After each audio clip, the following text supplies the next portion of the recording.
Hey guys, this is Teddy. Welcome to my real estate channel. Now, if you haven't already, make sure to hit that subscribe button down below because I'm always coming out with videos like this. And make sure to follow me on Twitter at CheapHouse as well.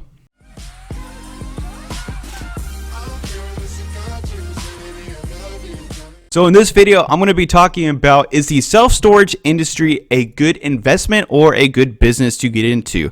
And I actually have a lot of knowledge on this topic simply because my family owned a self-storage company and I worked in it from the age of about 16 all the way up to 24 when my dad sold the business because he wanted to retire basically. And I'm also a real estate agent, so I'm familiar with terms like cash flow, cap rate, and discounted cash flow.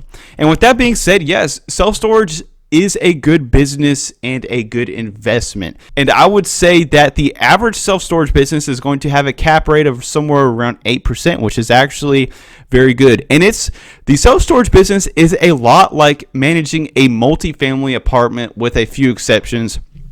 The first exception being that the landlord-tenant relationship favors the landlord a lot more simply because you can actually lock somebody out of their self-storage unit, but you cannot lock somebody out of a apartment or some place where they actually live. And also simply from the fact that there are around 400 units in a small location, so you typically just have one person managing all those units, somewhat similar to a property manager who stays on site at a apartment complex.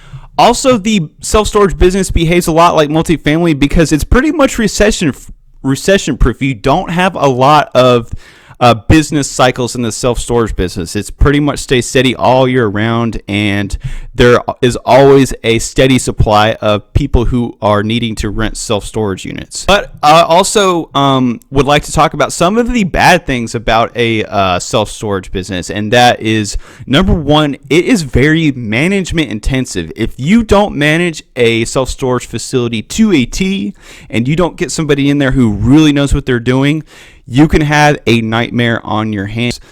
It brings me to another point of what a lot of people don't talk about in the self-storage industry is that self-storage complexes are a magnet for homeless people, drug addicts, and just typical like gypsy type people. And I know that sounds kind of screwed up, and a lot of people are going to think that that is very rude of me to say that, but it is so true. Self-storage complexes attract very bad people. So if you're not there managing that place all the time, you are going to get overrun by just horrible, nasty people. And trust me, I've seen it all. I'm not even kidding.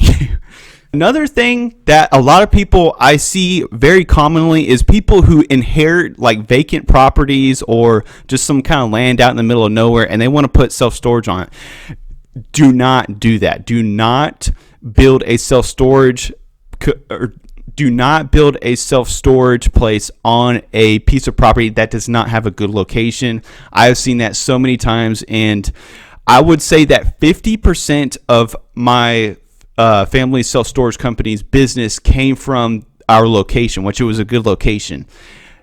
Don't do it. Don't build self-storage complexes on pieces of property that are located out in the middle of nowhere. No matter who tells you, no matter how tempting it is, don't do it. Okay, but anyway, I hope that you guys found this video informative and entertaining. If you like, drop a comment down below.